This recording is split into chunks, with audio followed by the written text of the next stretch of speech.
administrator of Daystar. I would never say that. Let me just finish. Someone with me and them not be involved with the ministry, because here.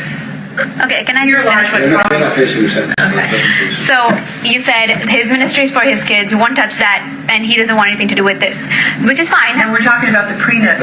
No, I'm not talking about a prenup. No, I'm not. Actually, if I can finish. Then I specifically asked Joni, I said, okay, so he has a show on Daystar. Will it be an original program? And you said, no, he's going to keep paying for his show. Because that's why he got no, once you got married. If you got married, we're talking about the future here. Okay. Right. You're not married yet, so yeah, that would make sense. But that was what she told us. Then if you want to keep reading. So Susie, are you saying that... We're talking about a whole... Let him finish this and it'll make sense. I'm trying to understand. You're saying... We're talking about everything that was told us and where we are now. If they get married and Doug's show is paid for by Daystar, you're saying that violates what she said? No. If you let us read this paragraph, it'll explain. Yeah, so basically it started out that he would just be like co-hosting with her. No, it didn't start here. So pick up. Where you go. So he raises his own money for the show. Okay. Yeah, he raised his own money for the show that he would pay for. As time progressed, you kept slowly changing, asking for more and more. Soon it would be an original program. Okay, which, that's fine. I never asked for anything. Of course, we're that's talking what my about mom Joni. said. Yeah. Okay. That's the truth. And then, right. I'm speaking what she said. Then next he would take over ministry now with you. And then, you said you'd like him to have my office, which is the third nicest office at Daystar. I didn't ever hear that. This is Mom and us talking. Keep going next. And then that he would have involvement in different departments as far as providing input and advice, having a massive salary. Which is more than $500,000 less than I'm making right now.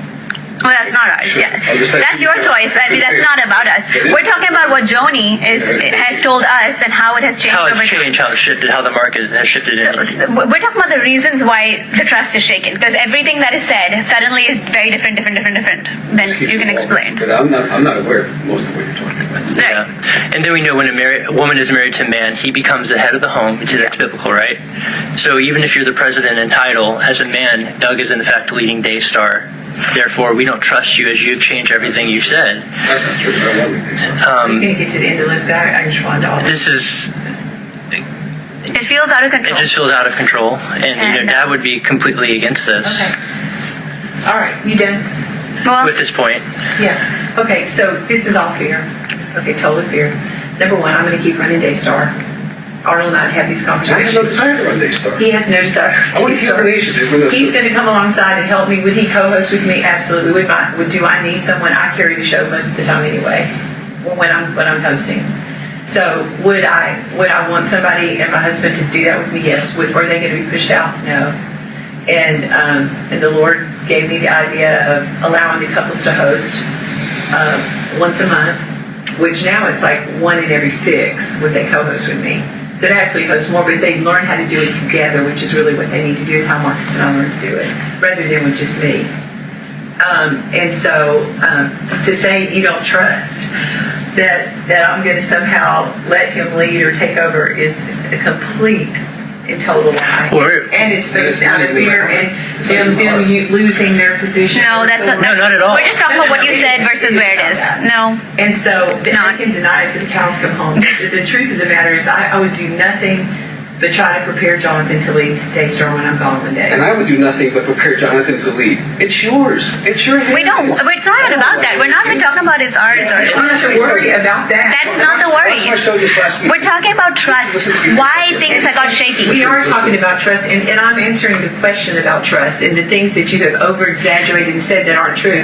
And yes, as it goes on, do I have the right as the head of Daystar to change my mind on certain things? Why don't you answer? Of course, you have, that's why communication. Already have. No, that's why communication. Again, the reason, the strength of her response. It's the way it was done. That's how it is. But she has that prerogative, Susie. No, I know that. That's what I'm saying. Communication. Right. It was always like in secret. Everything was a secret. The burden is on you, not on her. She's the boss. She can do anything that she wants. I know that. That's the point. But what I said to you last week. On this side, you have to submit. That's not an option. Submission is guaranteed. Wait. Yeah. The attitude that I have experienced in the first meeting between the kids and your mom, the last meeting that I had with you guys, is not submission.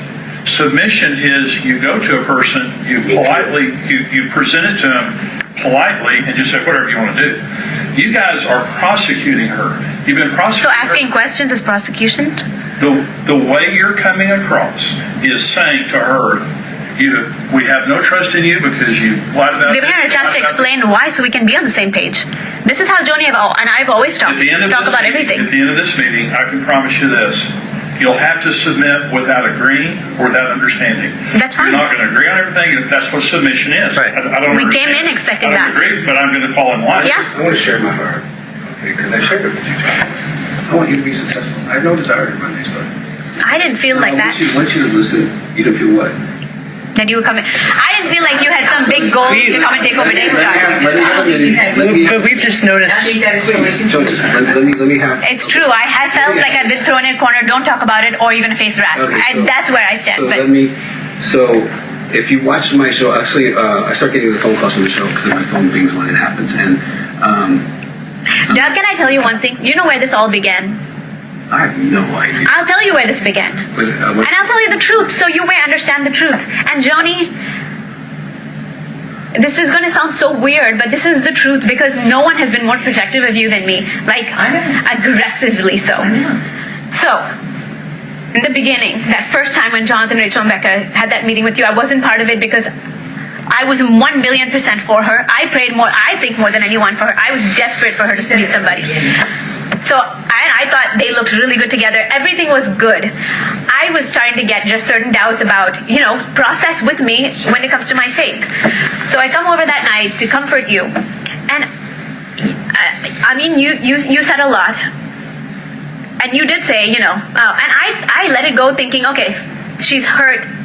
You said, I don't need any of you. All of you can get out of Daystar. I only need Doug, and I will run it till Jesus comes. And I knew that you're just saying these things. Obviously, you love your kids. Do you remember saying that? I never heard that statement. You No, were that's not her- there. that's her- You did. She did tell you that. She told me that she told you all this, and you calmed her down and said, "Don't say that."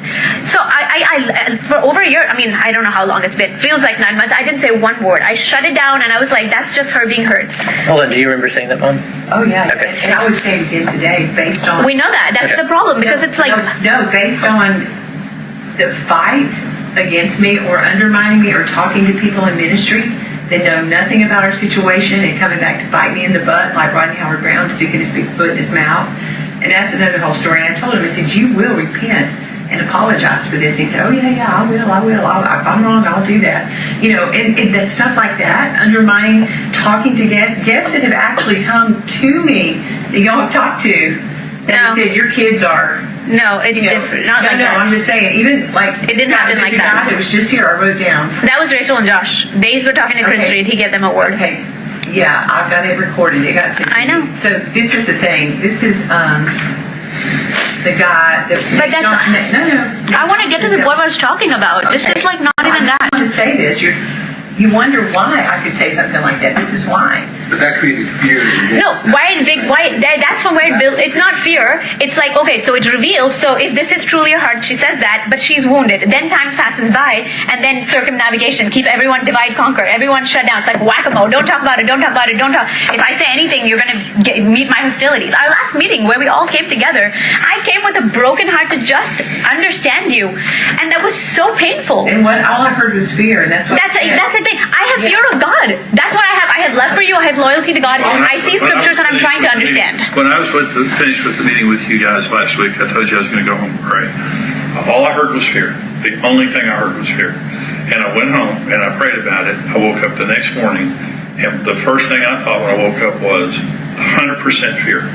There is fear. Fear of God, yes. For me at least. No. I speak for myself. You're interpreting everything through fear. And you have judgments on Doug beginning with his divorce, beginning with Marcus's death, with the beginning of their relationship. And I was in communication with Joni. I've always been in communication with Joni. And every single thing that she says, I experienced. June, July, the first time I ever heard her talk about Doug in a romantic way was in July. The first time they were together was in August in New York City and things like that.